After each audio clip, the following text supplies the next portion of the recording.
Si vous avez Bienvenue aimé sur ce le podcast podcast, traditionnel, je vous invite à le lui mettre podcast 5 qui tente étoiles d'aider sur les votre couples plateforme à placer le d'écoute. curseur Vous pouvez entre aussi vie me familiale, suivre vie sur de mon couple, compte Instagram équilibre financier et professionnel, traditionnel-8 mais surtout à rester podcast. Et je aligné vous avec leurs donne valeurs. déjà L'objectif rendez-vous assumé de dans ce 15 podcast jours est de pour un remettre nouvel en épisode. lumière et au goût du À jour bientôt sur le modèle Traditionnel. familial traditionnel, accusé d'être à l'origine de tous les maux, alors qu'il devrait nous évoquer avant toute chose l'amour inconditionnel, l'entraide et le partage. Nous avons tous besoin d'une famille. J'en veux pour preuve qu'aujourd'hui comme hier, lorsqu'elle manque ou qu'elle est dysfonctionnelle, pour utiliser un terme à la mode, c'est toujours la blessure mère de toutes les autres. Ces femmes et ces hommes que vous allez entendre au fil de ces épisodes ont choisi de placer la famille au cœur de leur vie comme un ancrage immuable autour duquel s'articule tout le reste. Là où on nous enjoint à ne capitaliser que sur nous-mêmes, à constamment assurer nos arrières, y compris contre notre conjoint, parfois même aux dépens de nos enfants. Le but n'est pas de culpabiliser qui que ce soit, que vous travailliez ou que vous soyez au foyer, que vous soyez en couple ou célibataire, parents ou non, tout le monde peut se retrouver dans les histoires que vous allez entendre ou nourrir ses propres réflexions. Je m'appelle Alicia, je suis une épouse et une mère comblée, et je vous souhaite la bienvenue sur Traditionnel. Bonjour François. Bonjour Allez. Alicia. Tout d'abord, merci d'avoir accepté de témoigner sur Traditionnel. Donc tu es le premier homme à venir intervenir dans cette émission, et j'espère que tu ne seras pas le dernier. Ta présence aujourd'hui, elle me fait particulièrement plaisir, car avec Cécile, vous avez été dans les premiers à qui j'ai parlé de cette nouvelle aventure traditionnelle. Donc, tu es le mari de Cécile qui est intervenu dans l'épisode 4, et vous avez tout de suite eu des mots encourageants. Ça me fait très plaisir que tu viennes aujourd'hui témoigner dans le podcast. J'ai adoré interroger Cécile, et si je t'ai invitée aujourd'hui, c'est parce qu'on entend de plus en plus parler des femmes au foyer, notamment avec la place qu'elles investissent sur les réseaux sociaux. Mais on a rarement la voix des conjoints. Je pense qu'il y a des choses intéressantes à dire, notamment ce qui était particulièrement intéressant avec toi, c'est que tu viennes faire entendre la voix des pères de famille dans le contexte des familles où la femme ne travaille pas, mais aussi parce que tu as un événement qui à un moment a bouleversé votre équilibre familial, voilà, qui peut aussi... Ces choses-là peuvent aussi être angoissantes quand on se projette à faire le pas d'arrêter de travailler, de se dire, et quand il y a des choses qui viennent un peu gripper les rouages pour monsieur, comment ça se passe? Voilà. Donc d'abord, François, est-ce que tu peux te présenter à nos auditeurs? Quelle est ta situation familiale? Quel est le métier que tu exerces aujourd'hui? Et avant, quel est ton parcours professionnel? Et quel est ce fameux événement qui est venu un peu... gripper tout ça, enfin qui a été le point de bascule. Donc je m'appelle François, j'ai 39 ans, je suis marié avec Cécile depuis 2013, nous avons 5 filles, dont l'aînée a 11 ans et la dernière a 3 ans. Je fais une formation d'ingénieur et j'ai travaillé pendant 14 ans dans une entreprise de travaux publics dans laquelle je dirigeais des chantiers de travaux publics, plutôt orientés génie civil, des ouvrages, des ponts, des routes, des gares, enfin tout un tas d'infrastructures, je dirigeais des chantiers d'abord en région parisienne puis en région Rhône-Alpes. Et voilà, donc un travail assez intensif, avec beaucoup d'investissements, des horaires importants et pas mal de stress, beaucoup de responsabilités. Tu gérais des personnes ? Oui, je gérais des personnes, des équipes entre 20 et ça peut monter jusqu'à 40 personnes. Et donc j'ai fait ce métier pendant 14 ans.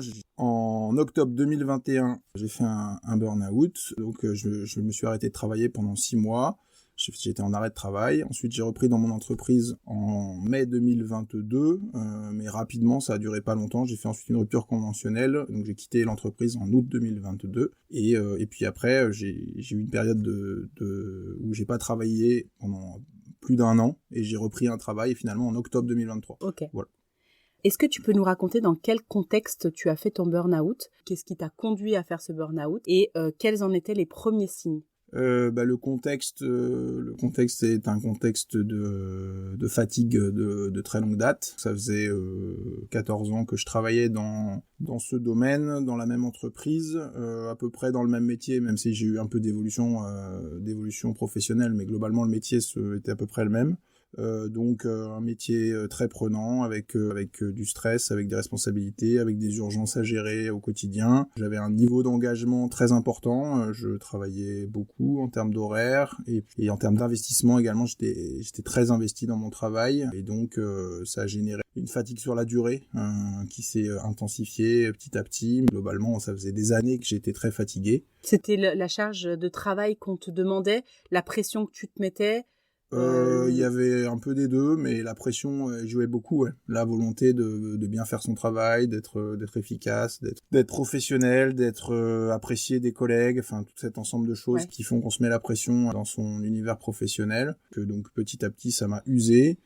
Ça a aussi eu un impact très important sur notre vie de famille, puisque la vie de famille a été compliquée pendant toutes ces années. J'étais pas du tout aidant à la maison, j'étais pas du tout pas suffisamment disponible pour les filles et pour Cécile. Donc c'était une période difficile. En plus, c'est la période pendant laquelle on a eu tous nos premiers enfants. On a eu nos 5 filles assez rapidement, et du coup, pendant toute cette période, j'étais pas très disponible et j'étais pas très aidant à la maison. Et voilà, et donc ça, il y a une fatigue progressive qui s'est mise en place. Parce que toi, tu dirais que en fait, ça a commencé quand et par quel signe? Parce que tu le disais, toi, tu as vraiment fait ton burn-out en 2021. Ouais. Mais tu dirais que ça a commencé des années plus tôt? Moi, je dirais que oui, ça a commencé 3-4 ans avant, quoi. Enfin, Okay. je pense que déjà j'étais entre guillemets pas usé, mais j'étais fatigué et j'avais une fatigue de longue durée que j'avais du mal à évacuer. Et voilà, je pense que depuis 2018 ou au moins 2018, j'étais déjà très fatigué. Et du coup, comme je suis quelqu'un d'assez résistant, entre guillemets, assez volontaire, très volontaire même, et avec une assez grande endurance, j'ai pu tenir assez longtemps malgré tous ces signes-là. Mais voilà, au final, c'est fin 2021 que je me suis arrêté. C'est Cécile d'ailleurs qui m'a dit qu'il fallait s'arrêter. Enfin, c'est elle qui m'a poussé à m'arrêter. Et en fait, au départ, je voulais m'arrêter 2 semaines. Voilà, c'est toujours, en tout cas dans mon cas, c'était ça. Je me suis dit non, je me suis arrêté 2 semaines. J'ai repris 2 jours, je crois, ou 1 jour, je sais plus. J'ai très vite vu que je pouvais pas du tout reprendre. Et donc donc je me suis réarrêté 1 mois, puis 1 mois, voilà. Donc voilà, et au bout du compte, ça a fait 6 mois. Et j'ai repris ensuite une petite période dans mon entreprise avant de faire une rupture conventionnelle et de quitter l'entreprise. Voilà. Ok. Comment tu te sentais à ce moment-là du fait d'être le seul revenu du foyer? Est-ce que tu dirais que, en plus du contexte professionnel que tu nous as présenté, du fait que ce soit difficile, que ce soit prenant, est-ce que tu penses que ça a été un facteur aggravant pour toi dans ton état mental? Peut-être dans le fait de se laisser, entre guillemets, glisser aussi longtemps avant de se dire, en fait, c'est plus possible? J'ai pas la sensation, moi honnêtement, c'est pas quelque chose qui me met la pression particulièrement, ce sujet du salaire.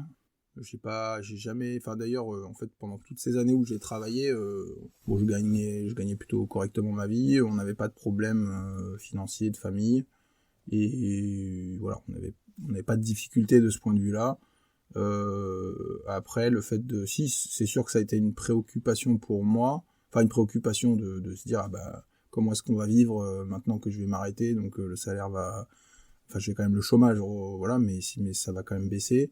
Et voilà, c'était une préoccupation, mais c'était pas, je pense pas que c'est ça qui m'a fait durer longtemps. À mon avis, c'est plutôt une espèce de schéma social en fait, où j'ai toujours vu, par exemple, mon père, qui travaillait beaucoup, qui était stressé aussi, mais peut-être qu'il gérait mieux que moi, et dans le même schéma familial avec ma maman qui travaillait pas, et on était une famille de 8, donc grosse famille aussi. Et voilà, et j'avais, entre guillemets, je m'autorisais pas ça, quoi. Je m'autorisais pas cette faiblesse. Par exemple, avant que je m'arrête de travailler fin 2021, j'avais pas fait un seul jour d'arrêt de travail pendant toutes mes années dans l'entreprise. C'est-à-dire pendant 14 ans? Voilà, ça faisait 13 ans, en gros. Ah ouais. Pendant 13 ans, j'avais fait aucun jour d'arrêt de travail dans mon entreprise. Voilà, donc ça montre bien que j'étais, on va dire, très investi, que je m'autorisais pas. Et puis même, en fait, pour mes 4 premières filles, j'ai pas pris le congé paternité. C'est-à-dire que j'ai pris les 4 jours qui sont donnés par l'entreprise, ou les 3 ou 4 jours, je sais plus. Mais j'ai pas pris les 11 jours de paternité pour les 4 premières. Donc en fait, j'étais vraiment dans un mode de fonctionnement qui était complètement tourné vers le travail. où je m'autorisais pas de faiblesse. Et voilà, et toute mon énergie était complètement canalisée par mon travail. Et voilà, c'était plutôt ça, je pense, qui a fait que j'ai tenu, entre guillemets, que j'ai duré. Le problème financier, c'était pas au premier plan pour moi. Enfin, c'est pas ça qui a fait que j'étais pas angoissé par ça, en tout cas. Ouais, c'était plutôt l'image que tu te renvoyais de toi-même qui était valorisante quand tu travaillais et que tu imaginais être dévalorisante en travaillant moins, en étant moins dans la performance.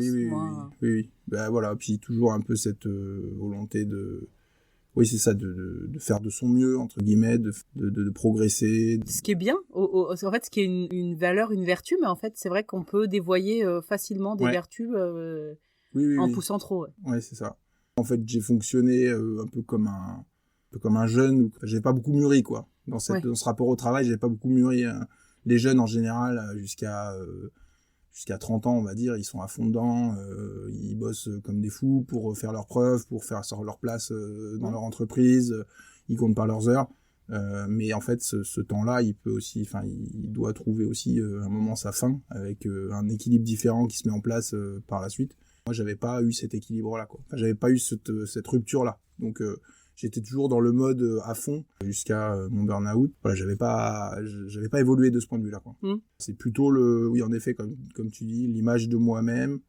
C'est plutôt ça que le sujet financier, honnêtement. Est-ce que tu as pu en parler tout de suite avec Cécile ou est-ce que tu te mettais une sorte de pression? Donc, le fait de pas l'inquiéter, du fait de devoir régler ça tout seul parce que t'es un homme. Voilà. Est-ce qu'il y avait des choses qui venaient parasiter le dialogue entre vous?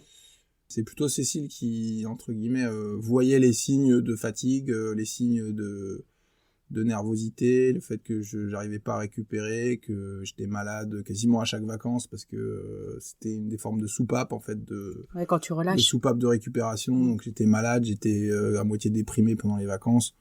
Donc elle voyait bien ces signes-là. Et donc, même si je pense que pour le coup, elle, ça l'inquiétait sans doute un peu plus, le fait de dire que j'allais plus travailler. Mais c'est quand même elle qui, à l'arrivée, a dit qu'il fallait que je m'arrête. Et voilà, donc on va dire que c'est elle qui a tiré le signal d'alarme et qui m'a permis de m'arrêter.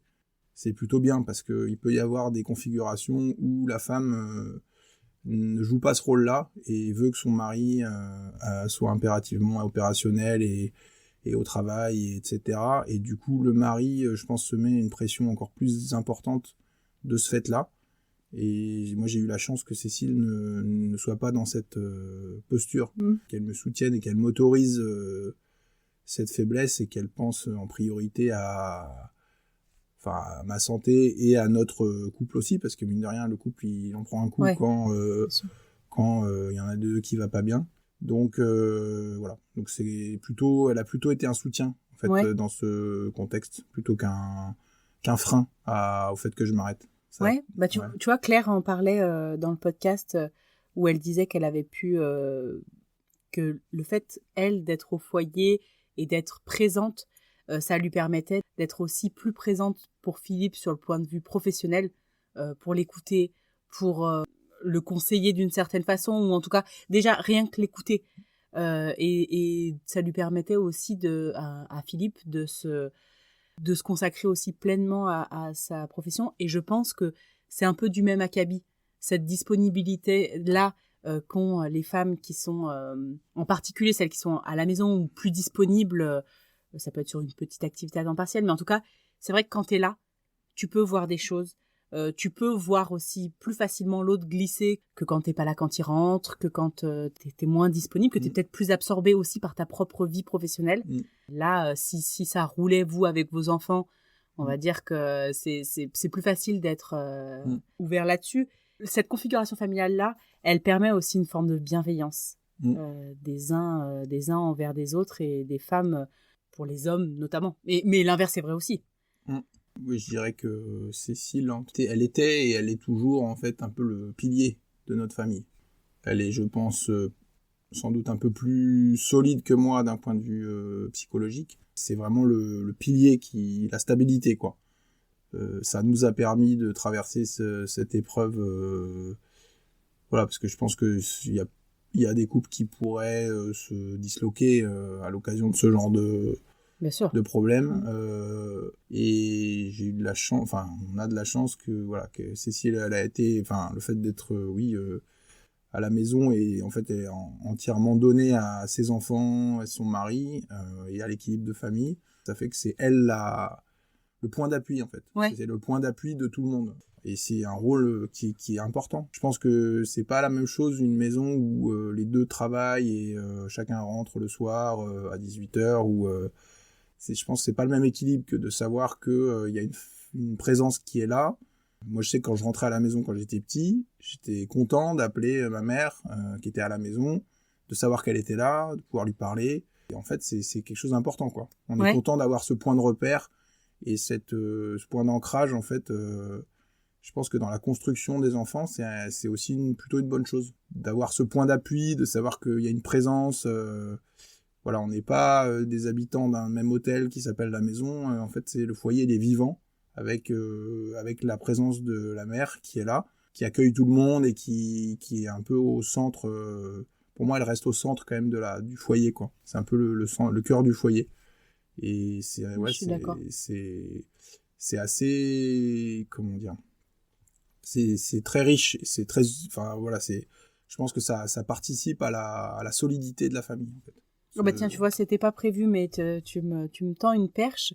Quand on a discuté avec Cécile, elle nous a dit que ça avait été un peu à l'occasion, on va dire, que elle s'était arrêtée de travailler, parce que quand vous êtes arrivé de la région parisienne, elle pensait reprendre une classe et puis finalement ça s'est pas fait. Dans quel état d'esprit t'étais par rapport à ce choix de rester au foyer? Est-ce que tu te disais bon bah c'est temporaire? Est-ce que tu te disais ah ce serait bien que ça dure et finalement c'est agréable?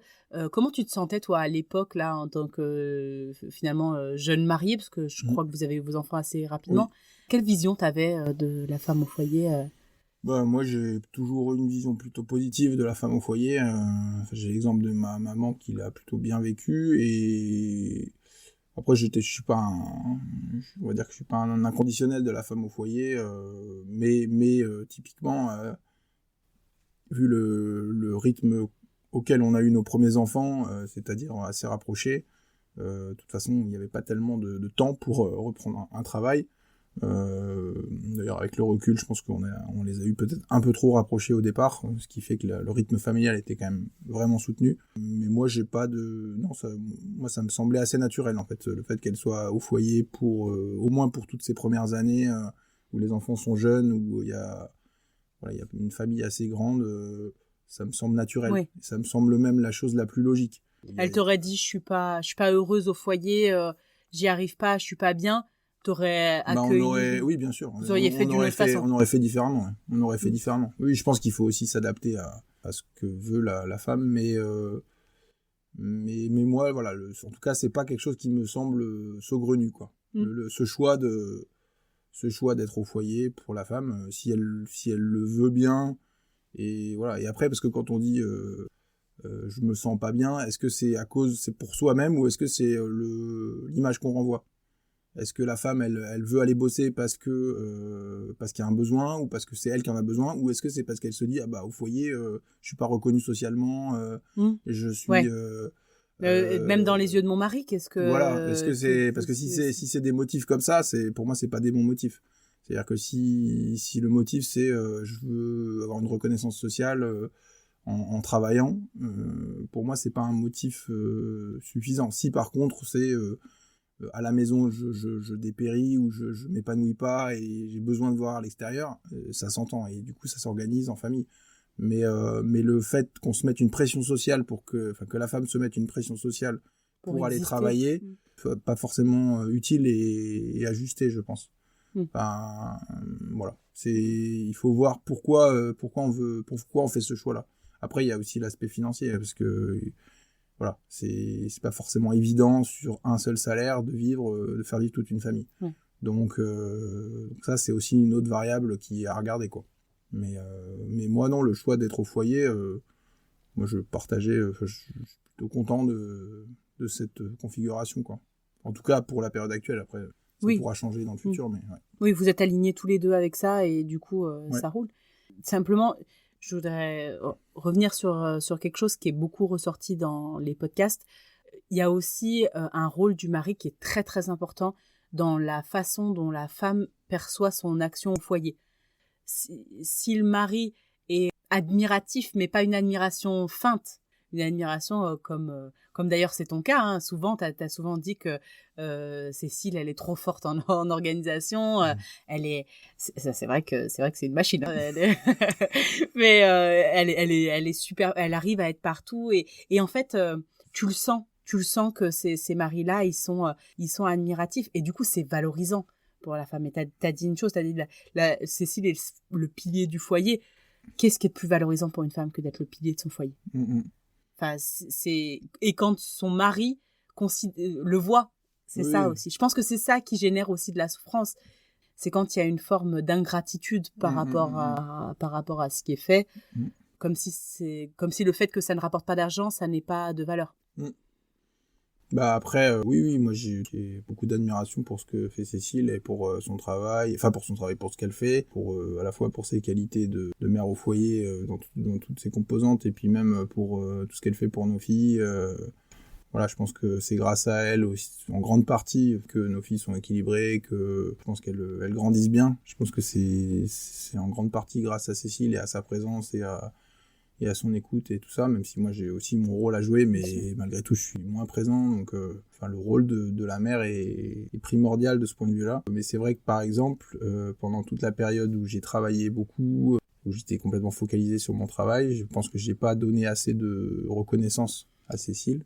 Pendant ces années-là, j'étais vraiment plutôt presque un poids pour le foyer, je pense. Le fait d'être toujours fatigué, parfois déprimé à la maison, je pense que c'était une souffrance pour Cécile et voilà, justement, je lui donnais pas suffisamment de reconnaissance pendant ces années-là. Je pense que c'était une vraie difficulté pour elle de pas être suffisamment reconnue, d'avoir des marques d'attention et tout ça. Donc voilà, c'est quelque chose qui a pas mal évolué depuis que j'ai fait mon burn-out et que notre équilibre est différent. Enfin, c'est une vraie amélioration qu'on a eue après ce burn-out. Mais non, moi j'ai une grande estime pour Cécile, pour ses qualités, pour sa stabilité. Tu me disais, avant qu'on enregistre, que tu as été arrêtée pendant 6 mois. Enfin, t'en as reparlé là. Comment tu t'es sentie pendant cette période sans travail? Est-ce que tu te sentais coupable? Est-ce que tu étais soulagée de plus devoir y retourner? Ou est-ce que tu étais perdue? Tu étais vraiment dans le qu'est-ce qu'on va faire après? Bah, j'étais perdu, ouais, ça c'est sûr, parce que je savais pas du tout quoi faire. Il y a eu toute une période de récupération, de lâcher prise, mais au final, j'étais quand même assez soulagé. Enfin, ça s'est fait progressivement, mais pendant les 6 mois d'arrêt, en fait, au total, si on compte tout, je me suis arrêté quasiment 2 ans. En fait, j'ai fait 6 mois d'arrêt de travail dans l'entreprise, mais après, il y a eu une période de reprise de travail, mais qui a été assez courte et où j'étais pas très mobilisé. Puis ensuite, quasiment, pas 1 an et demi, mais presque de chômage. Et donc, en fait, tout bout à bout, ça fait quasiment 2 ans que j'ai fait mon burn-out fin octobre 2021 et j'ai repris mon travail en octobre 2023. Actuellement, ton mon travail actuel en octobre 2023. Donc, en fait, la période, elle était longue, quoi. Et en fait, il y a eu toute la première phase de 6 mois pendant laquelle j'étais encore dans une dynamique à me dire je vais retourner au boulot, je vais me relancer dans mon entreprise, je vais y aller et tout ça, jusqu'à ce que j'y retourne.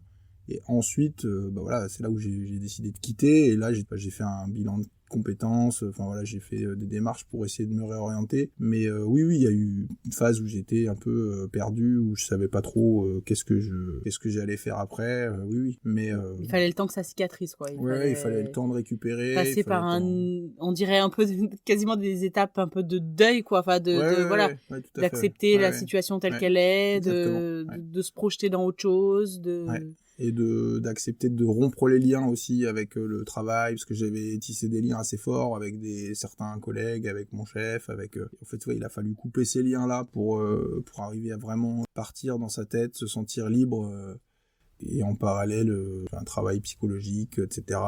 Je me suis fait accompagner, etc. Donc toi, tu penses que c'est indispensable quand t'es dans la situation dans laquelle t'étais, et par rapport aux autres aussi, tu vois, oui, c'est clairement indispensable. Le burn-out, c'est une forme de dépression où il faut se faire accompagner, oui, clairement. Il faut se faire accompagner, il faut pas imaginer qu'on va s'en sortir Et moi, j'étais déjà accompagné avant même de faire mon burn-out, quoi. Ça faisait déjà un an que du coup, oui, et c'était une phase, de récupération, cicatrisation, comme tu dis, qui était longue, hein. Et puis moi, j'avais vu quelqu'un, au tout début de mon burn-out, j'avais vu quelqu'un qui coach, qui m'avait dit, de toute façon, pour s'en remettre, si vous faites vraiment un burn-out, c'est entre 18 mois et 2 ans. Ah oui, voilà. ok. Donc, de toute façon, c'est standard, on va dire. Moi, je le croyais pas, hein, à ce moment-là. Tu sais, je me suis dit, je vais arrêter 2 semaines, après je repars. C'est vrai que quand on commence ces phases-là, on se dit, non, moi ça va, je vais repartir. Je me retape un peu. Je me repose un peu, je repars, quoi. Ouais. Mais en fait, je me refais la griotte, comment il faut justement ce temps de prise de conscience, de dire, donc je suis vraiment pas bien, je suis vraiment usé. C'est ça prend du temps de réaliser ça et du coup d'arriver à s'arrêter. On a entre guillemets de la chance en France, c'est qu'il y a du chômage, qui n'est pas le cas partout. Oui, ça c'est vrai que quand tu as un pépin, c'est... Voilà, donc c'est même si on râle sur les profiteurs et compagnie, en fait, moi j'étais content de profiter un peu, quoi. Parce que j'ai bossé comme un âne pendant 14 ans. J'ai eu la chance de pouvoir m'arrêter sans mettre en péril le foyer d'un point de vue financier, même si c'était compliqué, mais voilà. Donc il y a un vrai temps, il y a un temps à prendre. Comment dire, j'ai pas un mauvais souvenir de cette période, quoi. Disons que c'était une période de récupération, j'ai pris mon temps, j'ai fait un peu des travaux, j'ai bricolé, j'ai pris l'air, j'ai pris du temps et non, j'ai pas un mauvais souvenir. Finalement, t'as existé dans autre chose que dans ton travail. Je me suis mis au piano, par exemple, donc j'ai fait d'autres choses. Je me suis mis au piano, j'ai fait un peu de chorale aussi, c'était quelque chose de très différent mais j'étais pas, à part le fait que si j'étais quand même pas en forme, mais rétrospectivement j'ai pas, c'est pas une période douloureuse, c'était pas, t'y repenses pas c'est pas une souffrance d'y repenser, quoi. Je constate des effets bénéfiques assez importants, quoi, dans ma vie actuelle, dans mon travail actuel. J'ai pas du tout le même rapport au travail, j'ai su mettre des garde-fous pour pas me faire bouffer par mon travail, à la fois en termes d'horaire, en termes de niveau de connexion, en termes de niveau d'engagement. J'ai mis des barrières différentes. Je pense que j'ai mûri beaucoup, en fait. Je pense que cette expérience, elle m'a énormément fait mûrir, et elle a, dans notre couple, elle a eu un effet très positif. C'est-à-dire que notre relation de couple est bien meilleure qu'avant, quoi. Disons qu'avant, on subissait un peu le truc avec moi qui était épuisé et fatigué, Cécile qui tenait bon pour la famille. Et là, on n'est plus dans la même position. Je pense que Cécile le vit mieux aussi. Donc c'est pour la famille et pour toi, parce qu'en fait, c'est bien la preuve. Je pense qu'il y a beaucoup d'amour entre vous. Il y a aussi le fait que tu peux aimer quelqu'un. Et quand tu le vois glisser, en fait, t'essayes aussi de t'accrocher pour lui, même si parfois je pense que tu reconnais pas forcément la personne que t'as épousée ou voilà. Je pense que c'était une difficulté pour Cécile de voir inactif et sans, entre guillemets, sans projet, quoi. Sans projet, même si je faisais quand même des choses, mais ça avançait pas très vite, quoi. Et donc oui, c'était difficile, mais je pense qu'elle a mesuré que j'avais besoin de ça et que j'avais besoin de ce temps-là. Et du coup, elle a accepté. Et au final, la période n'était pas trop lourde pour nous, parce que du coup, on était quand même tous les deux à la maison, puisque elle travaille pas et moi, je travaille pas non plus. Donc, on était tous les deux à la maison et ça s'est plutôt bien passé. On s'est pas trop engueulé ou quoi. Ça s'est plutôt bien passé. Même si je pense que Cécile, elle aurait bien aimé que ça aille un peu plus vite, je pense, ou que je reparte un peu plus vite, mais elle me mettait pas la pression et comme malgré tout je faisais quand même des choses, je faisais mon bilan de compétences, je faisais un suivi psychologique et tout ça, donc j'étais pas inactif, j'étais quand même je faisais des démarches, quoi, pour essayer d'avancer. Donc elle voyait que même si c'était long, elle voyait que ça bougeait. Donc donc c'était pas plutôt une période positive pour nous, quoi, positive pour la famille et même pour les filles, même si les filles elles comprenaient pas très bien. Et ben justement, on en vient à la question sur tes filles. Comment est-ce que tes filles ont perçu ce changement? Comment tu as géré ton rôle de père pendant cette période? Parce que c'est vrai que nous, on vous voit toujours, tu es quand même très investi auprès de tes filles, on vous voit toujours très joyeux. Comment elles l'ont perçu, elles, cette période de burn-out, cet arrêt de travail et puis leur papa d'après, en fait? Ben, je pense que ça les a quand même marqués. Enfin, le fait que je m'arrête de travailler, oui, ça les a marqués. Ça a pu les inquiéter un peu, certaines, je pense. Notamment Elisabeth, je pense, qui a dû être un peu inquiète, et Louise aussi. Louise, c'est la plus grande. Louise l'aînée, Elisabeth, c'est la troisième. Elisabeth, à l'époque, elle avait quoi, 5 ans, 6 ans? Dans ces Elle devait eaux-là. avoir 5 ans, ouais. Ouais. Ouais. Mais donc oui, ça les a inquiétés, je pense, de me voir pas travailler. Mais après, j'étais quand même plus présent, sans doute plus disponible aussi pour elles. Disponible mentalement, on va dire. Parce qu'avant, j'étais assez peu attentif du fait que j'étais très fatigué et j'étais assez peu... j'avais du mal à leur accorder de l'attention et du temps avant. Et donc, oui, ça les a inquiétés. Après, la personne qui m'accompagnait, il m'a poussé à parler pas mal à mes filles, à leur expliquer, en fait, à leur dire, voilà, à leur expliquer pourquoi je m'étais arrêté de travailler, pourquoi j'étais fatigué, etc. Donc, moi, j'ai écrit une lettre, en fait, à chacune de mes filles pour leur expliquer qu'est-ce qui se passait, quoi. Et du coup, elles ont chacune cette lettre. Ah, trop bien.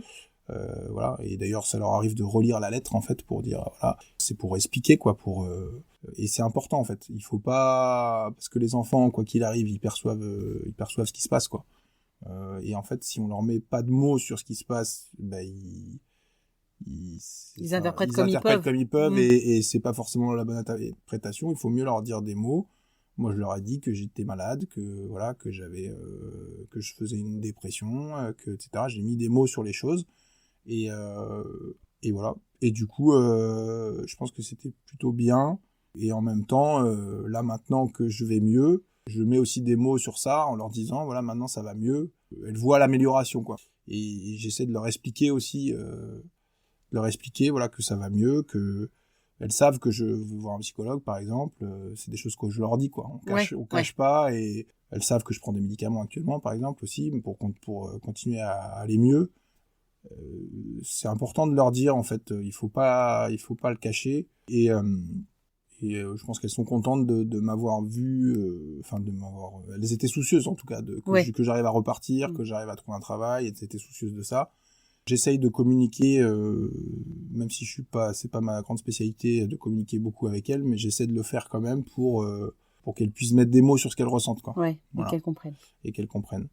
Est-ce que ton éducation, le milieu duquel tu es issu, qui est un milieu catholique, plutôt d'une famille traditionnelle, est-ce que ça a influencé ta manière de gérer cette crise? Est-ce que tu as ressenti une pression supplémentaire à cause des attentes liées à ton rôle d'homme, de père de famille?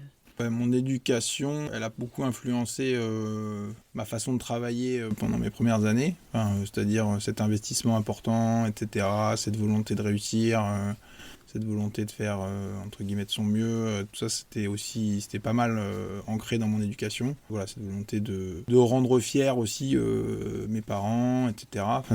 C'est aussi des choses qui jouent dans la façon de dans la façon dont j'ai travaillé pendant pas mal d'années. Donc c'est aussi, ça a joué, ça a joué, je me suis beaucoup investi et du coup trop investi à l'arrivée. Et après, dans la gestion de la crise, oui, en tout cas dans les débuts de mon arrêt de travail, des gens qui comprenaient pas, même autour de moi, il y avait à la fois les parents, les beaux-parents, qui, même s'ils n'étaient pas, ils n'étaient pas insistants, ils mettaient pas la pression de manière visible, mais il y avait quand même un peu le message de dire bon bah maintenant on fait quoi, il faudrait trouver des options, etc. Enfin, il y avait... Pendant que tu étais en arrêt ? Ouais. Pendant que j'étais en arrêt, même si c'était pas non plus la grosse pression, mais je sentais quand même qu'il y avait quand même un peu ça, quoi, de dire voilà comment tu vas faire pour mettre à l'abri ta famille, etc.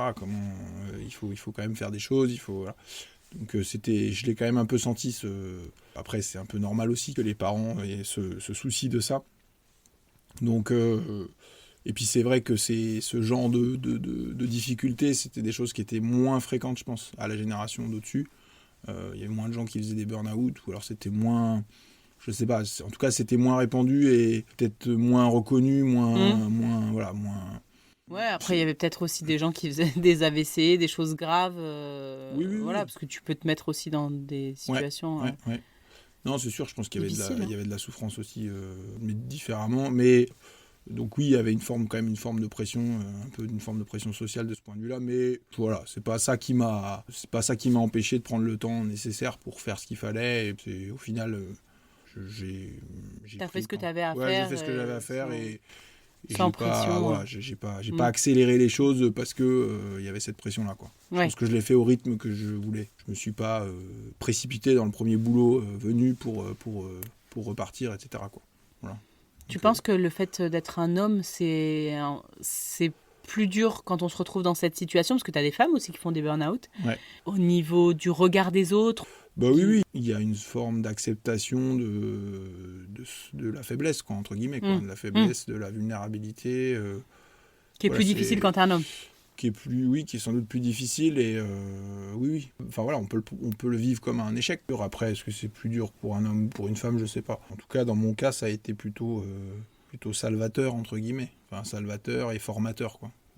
Parce que moi, j'ai toujours été très combatif et je me suis jamais trop autorisé ce genre de choses, quoi. Je me suis jamais trop autorisé l'échec ou la... Voilà, donc du coup, voilà, le fait de se prendre une bonne claque comme ça, c'était plutôt bien. Enfin, pour moi, c'était bien, quoi. Ça remet un peu les pieds sur terre et peut-être aussi la perspective de ce qui est important ou pas dans une vie. Oui, et puis en fait, non, mais ça redonne des bases, ça n'empêche pas de repartir bien, en fait. Enfin, c'est pas incompatible. C'est pas parce qu'on a fait un burn-out que derrière, on va pas bien repartir. Et on va plutôt mieux repartir, en fait, parce qu'on va repartir avec une énergie mieux répartie et avec un mode de fonctionnement plus ajusté, quoi. Plus ajusté à ce qu'on est capable de faire. Je pense que ça, entre guillemets, ça repositionne. Ça repositionne d'une manière beaucoup plus équilibrée, quoi. Ok. Enfin, en tout cas, pour moi, c'est ce qui s'est passé. Mais tu vois, j'allais te demander si le fait que finalement cette bouche dépende de ton salaire, est-ce que ça rendait le fait de se réorienter un peu plus difficile? Finalement, tu as commencé à répondre en disant que tu t'étais pas précipité dans le premier boulot venu, finalement. Qu'est-ce que tu dirais, toi, par rapport à ça? Est-ce que tu penses que ça peut être, dans certains cas, ça peut être plus difficile de trouver vraiment une autre voie? Même si toi, tu n'avais pas prévu de devenir saltimbanque après, après ton burn-out, mais on va dire que, est-ce que tu penses que le fait d'être le seul salaire, ça peut rendre plus difficile le fait de faire des nouveaux choix, quoi? Oui, je pense que c'est une réalité. C'est que dans le cadre, par exemple, d'un bilan de compétences, on peut s'ouvrir à pas mal de possibilités, mais la réalité, c'est qu'il faut quand même ramener un salaire suffisant pour faire vivre la famille. Et la réalité, c'est que, on va dire que j'ai changé de positionnement. Maintenant, je suis côté maîtrise d'ouvrage, donc c'est pas les mêmes enjeux, c'est pas la même pression, etc. Mais je suis quand même dans un travail de cadre comme je l'étais avant. Donc en fait, j'ai pas changé du tout au tout, quoi. Je suis pas devenu artisan ou je me suis pas lancé dans l'agriculture ou pourtant c'est des choses qui auraient pu me tenter. À 38 ans, avec une famille à charge, c'est pas si évident de faire ce genre de choix, de changement majeur. Donc, que tu aurais pu faire à 20 ans plus facilement. Oui, que j'aurais pu faire à 20 ans, mais c'est ça. Il y a un principe de réalité, en fait, qui est là aussi, quoi. Comme dans tout, finalement. Ouais, et c'est vrai que oui, voilà, le modèle de famille qu'on a actuellement, avec 5 enfants, Cécile qui travaille pas, bah oui, ça impose de gagner suffisamment pour faire vivre tout ce monde-là, quoi. Et tu t'étais mis une barrière financière de te dire, bah voilà, en dessous de tel salaire, je prends pas, parce qu'en fait, ça permet pas à la famille de... oui. Je suis désolée, on entend ma famille à moi derrière parce qu'on est samedi, que c'est le seul jour que tu avais disponible. Mais voilà. Ouais, tu t'étais dit en dessous de tel salaire, voilà, je peux pas me permettre. J'ai fait les comptes de la famille, tout simplement. J'ai fait les comptes de la famille et j'ai vu que nos charges pour couvrir nos charges, il me fallait tant, quoi. Ouais. Donc voilà. En fait, j'avais jamais fait les comptes avant d'être en burn-out parce que j'avais pas besoin. l'équipe financière se faisait naturellement. Là, je l'ai commencé à les faire parce que voilà, il y avait moins d'argent et voilà, c'était intéressant aussi d'ailleurs Oui, on devrait tous le faire en fait, de faire vraiment un budget. Nous, on en parle tout le temps avec Geoffrey, de se dire un jour, il faudrait qu'on fasse un budget, savoir exactement combien on dépense, ce qu'il nous faut, ne serait-ce que pour les courses, parce que tu vois, moi je disais souvent, en fait, finalement, en gros, on doit mettre grosso modo 100 euros pour la famille. Tu vois, avec l'inflation, non. Je pense que je serais surprise de refaire vraiment tous mes tickets de caisse, passer partout. Je pense qu'on n'est plus sur ces niveaux-là pour la semaine. Non. Non. Donc c'est intéressant de faire ce travail-là, de se dire combien il nous faut pour... c'est ça, ou sur quel poste il faut qu'on range. Oui, après tu peux faire des choix, Tu peux faire des choix, mais pas nourrir tes enfants. Ça, c'est compliqué, mais non, mais justement, moi, si tu fais aussi l'exercice en te disant, voilà, quel est le minimum requis pour pouvoir vivre, quoi. Ouais. Et au final, tu t'aperçois que le minimum, il est assez élevé, quoi. Ouais. Quand tu as une famille avec 5 enfants, même le minimum, il est assez élevé. Et puis, si tu veux que quand même tes enfants, ils fassent un peu des activités extrascolaires, qu'ils fassent de la musique, tu vois. Oui, parce que Cécile disait que vos enfants, ils font un sport et un instrument chacun. Ouais. Je lui disais déjà rien que pour la partie taxi que c'était mon idole. Hein. Bah oui, c'est logistique, c'est clair. Ouais, mais voilà. Financièrement, ça a un coût. Financièrement, ça a un coût, Toi, tu le prends avec philosophie, ça, de dire, je pouvais pas faire tous les choix que je voulais, toutes les choses que j'aurais aimées, mais je suis quand même heureux, en fait, de ramener l'argent pour mon foyer. Et voilà, je peux pas faire tous les choix que je veux, mais c'est comme ça, c'est la vie. Ou est-ce que tu t'en es senti un peu frustré ? Non, je le prends plutôt avec philosophie. Mais ça me pose des questions quand même. Enfin, tu vois, ça me pose question que, par exemple, un artisan, ce soit compliqué pour un artisan de faire vivre une famille. Ça, c'est quand même... ça me paraît pas très normal, parce que quand même, un artisan, c'est quelqu'un qui travaille beaucoup, qui fait des choses utiles. Enfin, il y a pas mal de boulots, en fait, qui sont utiles et qui sont... tu vois, agriculteur, moi, c'est pareil. Je comprends pas qu'un agriculteur ne puisse pas faire vivre sa famille. Moi, ça me paraît... c'est révoltant, en fait, de se dire que les personnes qui nous font manger ne peuvent pas faire vivre leur famille indépendamment des subventions qu'ils reçoivent et même avec les subventions, c'est même compliqué. Donc ça, moi, ça me paraît pas normal. Voilà. Mais c'est plutôt ce genre de questions mais bon, moi... C'est une réalité, on va dire, que là où tu as été confronté. Parce que finalement, tant que tu n'es pas agriculteur ou tant que tu ne te projettes pas à être agriculteur, tant que tu ne te projettes pas à être artisan, tu te dis, ça va, les gars, en gros, le vendredi, ils sont au resto, ça a l'air d'aller pour eux, tu vois. Mais en fait, quand tu te projettes et que tu fais vraiment les comptes, bien sûr, et que tu leur poses vraiment la question de ce qui rentre et ce qui sort, parce que c'est toujours ça. Hein. Voilà. Et c'est vrai que... Et typiquement, voilà, il y a eu une évolution aussi entre nos parents, la génération de nos parents et nous. La possibilité pour une famille de vivre sur un seul salaire, elle est beaucoup moins forte maintenant. C'est-à-dire que je pense que dans les années 80-90, vivre sur un salaire, c'était beaucoup plus possible que maintenant. Maintenant, vivre sur un seul salaire, ça devient compliqué. Ça dépend du salaire, mais vivre sur un seul salaire d'employé, on va dire, classique, c'est presque pas possible en fait. Enfin, pour une famille avec je sais pas 2-3 enfants, c'est quasiment impossible. Toi, tu dirais que c'est combien à peu près la limite, on va dire, en termes de salaire? Je sais pas, pour une famille de 4, si tu veux vivre sur un salaire, il faut gagner avec 4 enfants. Ouais, il faut. Pour moi, il faut gagner au moins 3 000 € par mois. Pour nourrir les enfants, qu'ils puissent faire des activités. C'est un minimum. Hein. C'est vraiment le minimum. C'est vraiment le bas du bas. Hein. Ok. Voilà. 4 enfants. Finalement, ça fait 6. À 6 personnes. Enfin, en tout cas, dans nos régions, parce que ça dépend où tu vis. Bien aussi, sûr, je veux dire, si tu vis à Paris, c'est pas pareil. Mais dans une région. Sortant de la bulle parisienne, vraiment. Ou même. Nous, on est. Dans la plutôt campagne, pour moi, c'est ça. Hein. Et encore, ça, c'est je pense que tu as raison. Ça, c'est sans mettre les enfants dans le privé, c'est sans. Voilà. Donc pour moi c'est quasiment le minimum. Enfin après c'est vrai que nous on a pu acheter une maison assez grosse, donc du coup on a un crédit assez gros, donc ça joue aussi dans le budget. Mais bon. Oui, c'est ça, c'est que après Sinon, va falloir que tu rognes sur certaines choses. Ouais. C'est-à-dire que, je sais pas, tu mettes les enfants à 2 ou à 3 dans les mêmes chambres.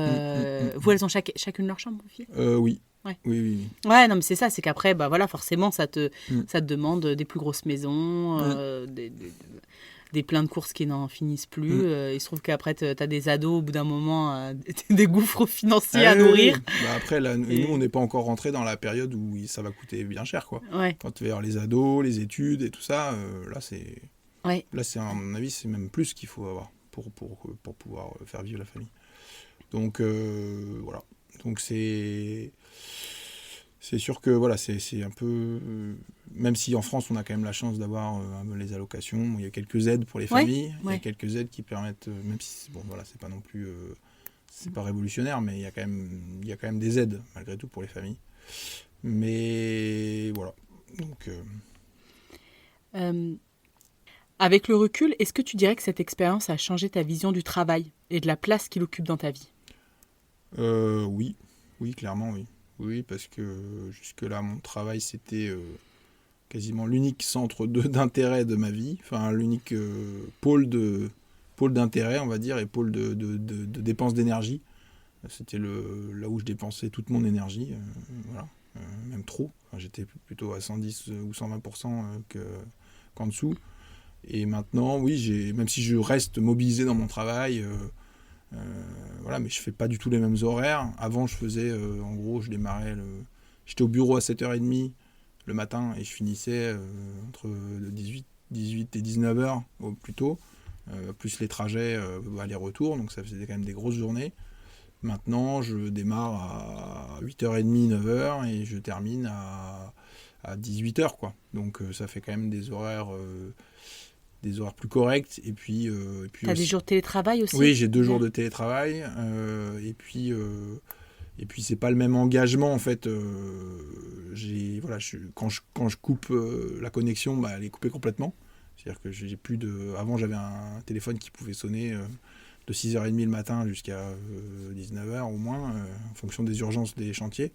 Maintenant, quand je coupe et je ferme l'ordinateur, c'est fini, quoi. Il n'y a plus de connexion, je rentre chez moi, je suis déconnecté. Et ça, c'est une vraie chance, quoi. Ouais, parce qu'en fait, avant, on t'appelait pourquoi ? Par exemple, je sais pas, un truc qui se passe mal sur un chantier, un truc qui arrive pas, qui bloque le chantier. Exactement, toutes les urgences. Donc là, faut être faut être joignable, faut régler le problème dans le quart d'heure. Donc oui, c'est très... Voilà, c'est beaucoup de stress, quoi. C'est beaucoup de stress. Et comment dire... Et voilà, maintenant, j'ai plus de recul. Je peux prendre plus de recul avec ce que je fais. Même si voilà, je reste passionné par le domaine des travaux, la construction. Là, actuellement, je travaille sur des projets de centrales nucléaires, donc c'est quand même des projets vraiment intéressants. Mais voilà, j'ai pris un peu de recul, oui, par rapport à ce niveau d'engagement, voilà. Ouais, et puis un peu aussi dans le rapport, comment dire, ouais, la volonté de toujours être bien vu, entre guillemets, qui était vraiment très forte chez moi avant. Là maintenant, je suis un peu plus un peu plus détendu par rapport à ça, quoi. Dégager un peu de l'image que peuvent avoir les autres de toi. Ouais, exactement. Même si c'est pas encore complètement...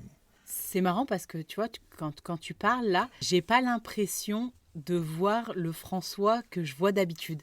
C'est-à-dire qu'en fait, je pense que si tu demandes aux personnes, nous on se connaît de la paroisse, mais si tu demandes aux personnes sur le parvis de l'église, elles vont te dire, François, il est rigolo, c'est quelqu'un d'énergique, c'est quelqu'un de, tu vois, d'avenant. Pendant ces années là où tu étais mal, est-ce que tu penses que tu essayais de renvoyer une image positive ? Tu cachais un peu les choses ? Quand je suis en société, je suis pas exactement la même personne que chez moi. Ouais. Enfin, comme nous tous, je pense, mais c'est vrai que toi, on percevait pas du tout que tu étais... Bon, voilà, mais peut-être que tes amis proches ou le percevaient, mais je trouve que vraiment, tu renvoyais pas du tout cette image-là. Ouais. Non, mais c'est vrai, mais c'est aussi ce qui a provoqué mon burn-out, c'est-à-dire le fait de toujours vouloir être au top à l'extérieur.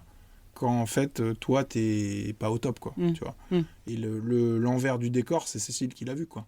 C'est Cécile qui voyait mon état de fatigue, mon état de nervosité, mon état de stress. Malgré tout, voilà, je suis quand même quelqu'un de, je pense, de sociable, etc. Enfin, de joyeux, de sociable, ça reste mon caractère.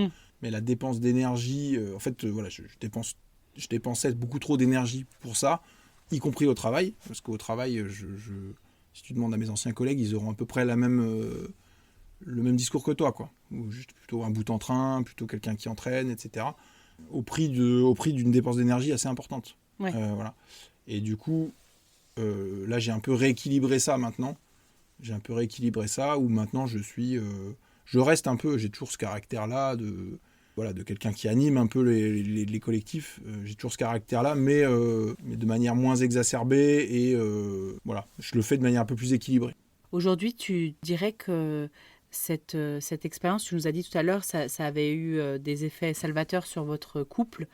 Aujourd'hui, quels en sont les principaux bénéfices de tout ça, d'être reparti aussi, toi, dans un nouveau travail, avec un nouvel état d'esprit Les bénéfices, c'est une vie de couple plus équilibrée, plus de dialogue entre nous, plus de vraie communication. Je pense que Cécile vit beaucoup mieux notre relation qu'avant, quoi. Elle me portait alors que moi j'étais épuisé. Et là, je pense que maintenant, c'est plus équilibré, je peux faire plus attention à elle.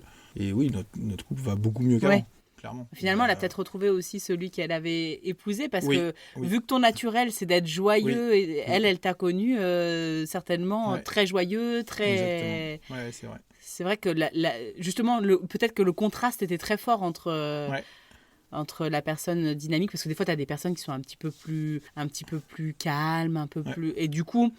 Je sais pas comment dire, mais le gap, il est moins élevé.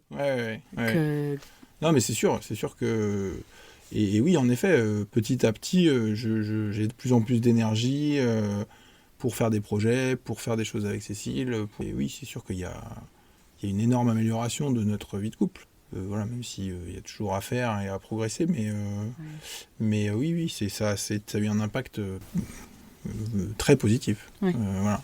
Très positif sur nous et même sur la famille, sur mon rapport avec les filles. Enfin voilà, tout a été, tout est bien plus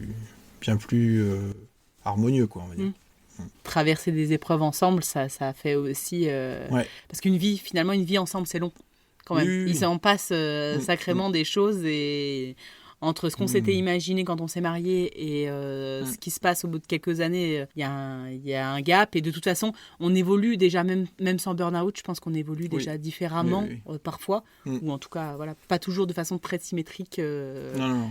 Mais il y a aussi, pour moi, le fait que j'ai fait un travail sur moi, tu vois, que je me fasse accompagner par un psychologue et tout ça joue beaucoup. En fait, le couple, il peut pas forcément se réparer tout seul. Tu vois. Il faut pas croire que toi, ta femme va être ta psy et que tu vas être son psy. Complètement. Ça, c'est pas une bonne approche, parce qu'au final, c'est pas son rôle. Il faut que chacun soit stable de son côté, et voilà, et moi, il m'a fallu... il y a du temps pour acquérir cette stabilité. C'est cette stabilité-là qui profite à notre couple.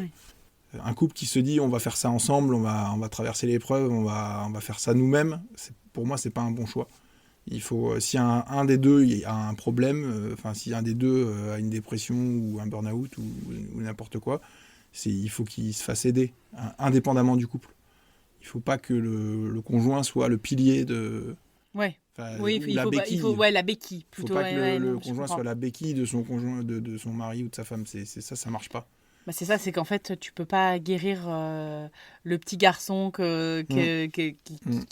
a eu peut-être des manques. Tu peux pas... C'est pas ton rôle, et c'est pas ton... Non. Et c'est pas ton boulot, c'est pas... Non. Mais il y a beaucoup d'hommes, par contre, qui sont très, très réfractaires à l'idée d'aller voir un psy. Moi, j'entends énormément de femmes qui disent ah bah il faut qu'on se fasse aider, Mmh. il faut qu'il se fasse aider aussi, Mmh. ou que moi je me fasse aider. Mais en fait, généralement, les femmes qui sont dans cette dynamique-là, Mmh.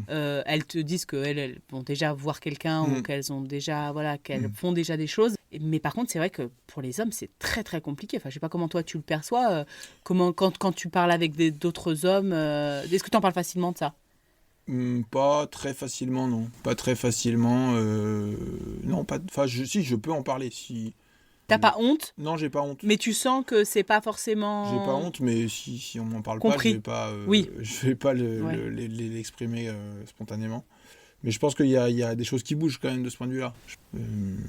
Voilà, je pense que cette réalité de l'homme qui veut pas aller se faire aider, c'est peut-être encore un peu... Oui, c'est sans doute encore vrai. C'est sans doute encore vrai, mais oui. Oui, non, mais t'as raison. C'est sans doute encore vrai. Ça l'est moins que, je pense, avant. Ça se débloque petit Ça se à débloque, petit. mais oui. Mais en fait, il y a toujours cette limite pour beaucoup de gens, hein, y compris des femmes, entre le fait de, on va dire, se mettre un coup de pied au cul quand parfois tu as besoin. En fait, Ouais. tu as besoin de te mettre un coup de pied aux fesses et Mm. d'avancer.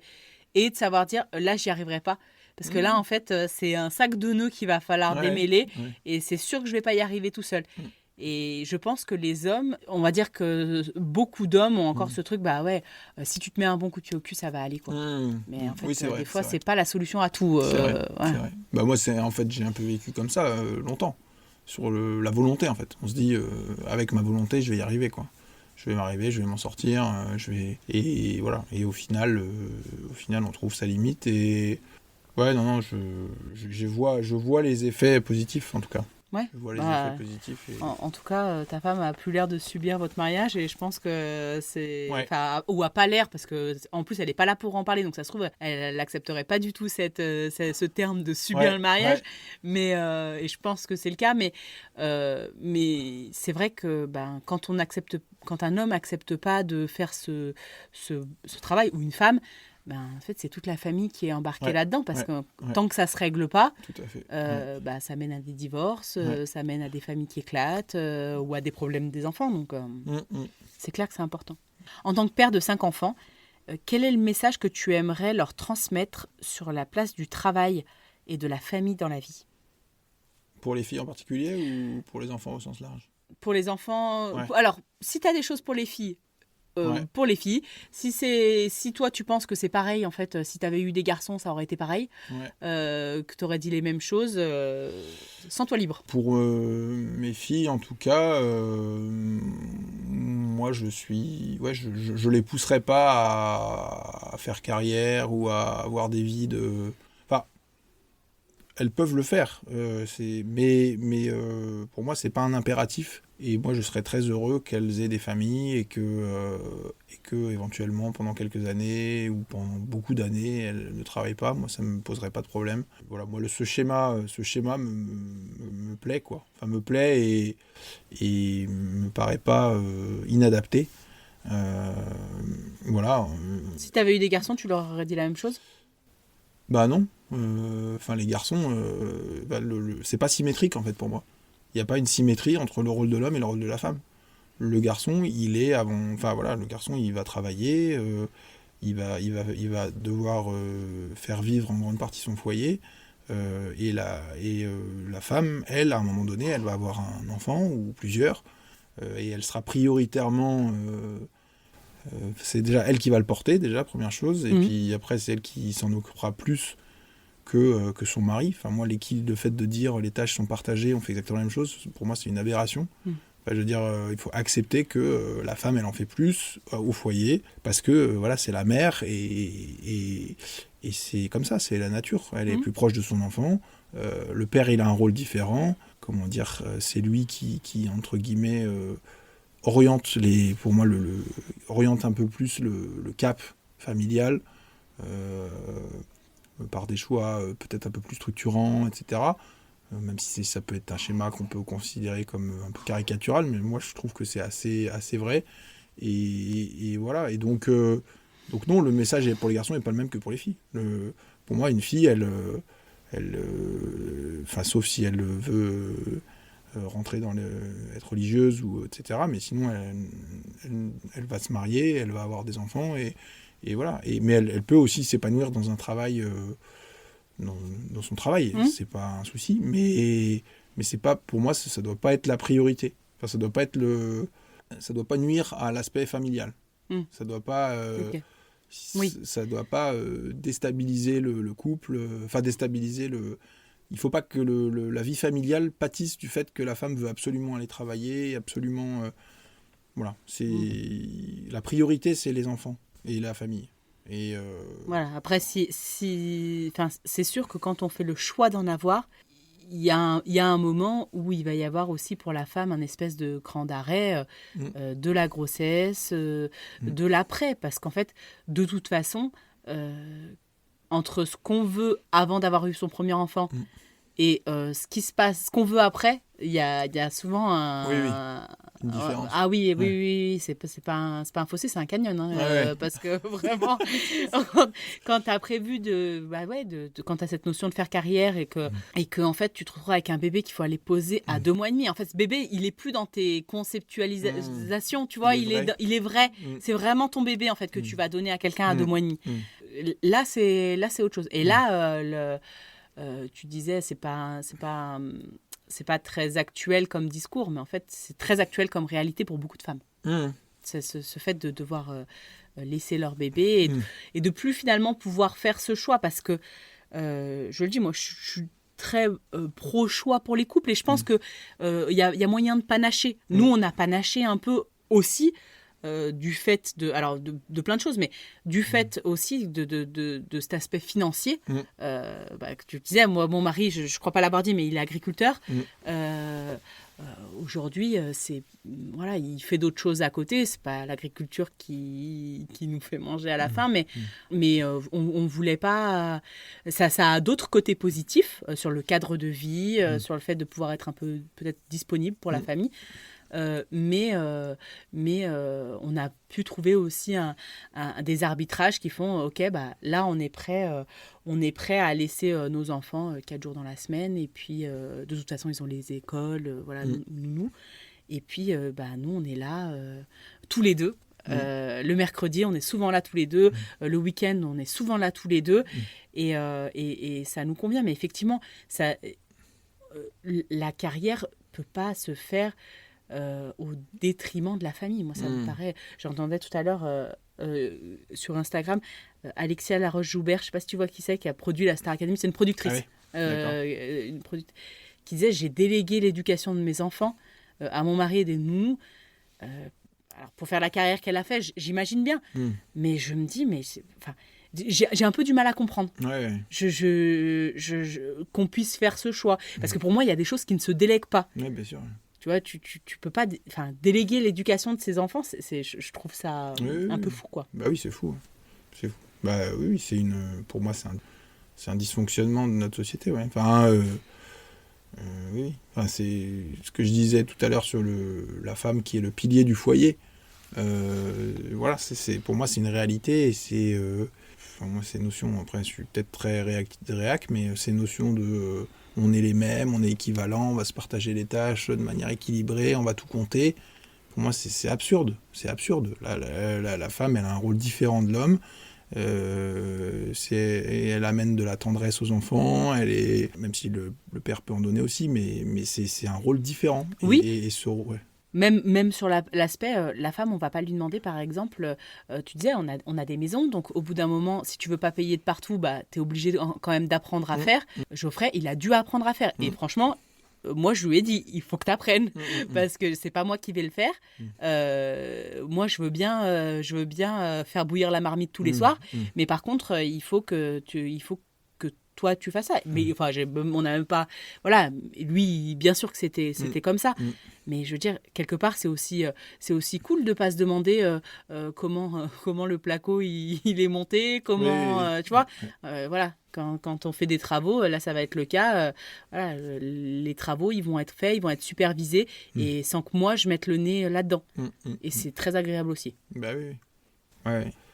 Dans l'éducation et la progression des enfants, c'est précieux, quoi. Ces temps de présence de leur mère, d'écoute, ces temps d'écoute. Par exemple, nous, Louise, notre aînée, elle a besoin d'être énormément écoutée. parce que voilà, elle a besoin de s'épancher et du coup Cécile l'écoute beaucoup, elle prend le temps de l'écouter beaucoup et c'est précieux quoi. Et si elle avait pas ça, si elle avait pas ce temps à lui consacrer, peut-être que Louise serait en souffrance et du coup c'est vraiment précieux quoi, ce temps passé. Bon, on va clore parce que ça fait un petit moment, mais c'est super intéressant. Franchement, merci beaucoup. Quel conseil tu donnerais à un père de famille qui traverse une situation similaire à celle que tu as vécue, qui traverse un burn-out parce que, alors, que sa femme travaille ou travaille pas, souvent, le plus gros salaire du foyer, c'est souvent l'homme. Donc, de toute façon, c'est quand même générateur de stress, voilà. En plus de ceux dont tu as parlé. Hein. Là, c'est vrai que je suis un peu axée sur le côté financier, mais voilà. Qu'est-ce que tu dirais à un père de famille qui découvre qu'il est en burn-out, voilà, surprise, et qui ne sait pas quoi faire, quoi. Moi, je lui dirais de prendre son temps et de s'arrêter, de prendre le temps de s'arrêter, le temps nécessaire, et de se faire aider. Se faire accompagner, de ne pas hésiter à aller voir un psychologue, de ne pas hésiter à prendre des médicaments s'il faut prendre des médicaments. Voilà, c'est une étape difficile, mais il faut le faire parce que si on arrive à cet état de fatigue mentale et d'usure, c'est qu'il y a une raison et qu'il faut prendre les moyens. Il ne faut pas se dire je vais y arriver, je vais tenir. Et en fait, les petites solutions un peu, les solutions qui ressemblent à des rustines, ça tient un peu, mais ça tient peut-être pas très longtemps. Et on a, entre guillemets, la chance en France d'avoir des amortisseurs sociaux qui font qu'on peut se permettre de s'arrêter, on peut se permettre de se mettre en arrêt, on peut se permettre de faire un peu de chômage. Moi, je dis pas que... je ne veux pas inviter les gens à ne rien faire, mais pour les gens qui sont vraiment en souffrance, il faut le faire. C'est pour ça que c'est prévu. Oui, c'est ça. C'est pour des pètes de la vie, normalement. Ouais, c'est ça, ouais. Donc il faut en profiter, il faut prendre ce temps. Et c'est bénéfique, en fait. Le résultat à l'arrivée, c'est bénéfique. Enfin, on rebondit, il faut pas le prendre comme un échec, parce qu'au final, on rebondit mieux que ce qu'on était avant. Moi, je suis très content de ce que je fais maintenant. Et je suis très content des opportunités que je vais avoir dans mon travail actuel et du champ que ça m'ouvre. Enfin, j'en suis très content. Donc en fait, il ne faut pas hésiter à accepter. Et du coup, en symétrie, il faut aussi que la femme accepte ça. C'est-à-dire qu'il faut que la femme, elle accepte que son mari est en souffrance. Il a besoin de ce temps, quoi. Voilà. C'est que son mari n'est pas un super-héros invulnérable, et qu'il a cette vulnérabilité-là, et voilà. Donc il faut l'accepter, il faut lui laisser le temps de traverser ça, quoi. Voilà. Ouais. Ne demandez pas le divorce trop vite. Non, oui. Le divorce, il viendra si on fait rien, en fait. Ouais. Voilà. Ouais, non, mais c'est ça, c'est en fait... Il y a un rôle partagé dans les souffrances que peuvent traverser un couple. Et se faire aider, ouais. Ne pas rester en couple en se disant on va y arriver tout seul, on va faire notre petite tambouille. Il faut se faire accompagner. Il faut se faire accompagner par des psys, des coachs, je ne sais quoi, mais il faut se faire accompagner, quoi. Voilà. Super. Merci François. Franchement, je suis super contente de cet échange. Je ne savais pas trop... jusqu'où tu auras envie d'aller pour nous raconter des choses, parce que c'est quand même assez personnel. Mais je te remercie en tout cas merci à toi, Alicia, c'était très agréable. Si vous avez aimé ce podcast, je vous invite à lui mettre 5 étoiles sur votre plateforme d'écoute. Vous pouvez aussi me suivre sur mon compte Instagram traditionnel-8 podcast. Et je vous donne déjà rendez-vous dans 15 jours pour un nouvel épisode. À bientôt sur Traditionnel.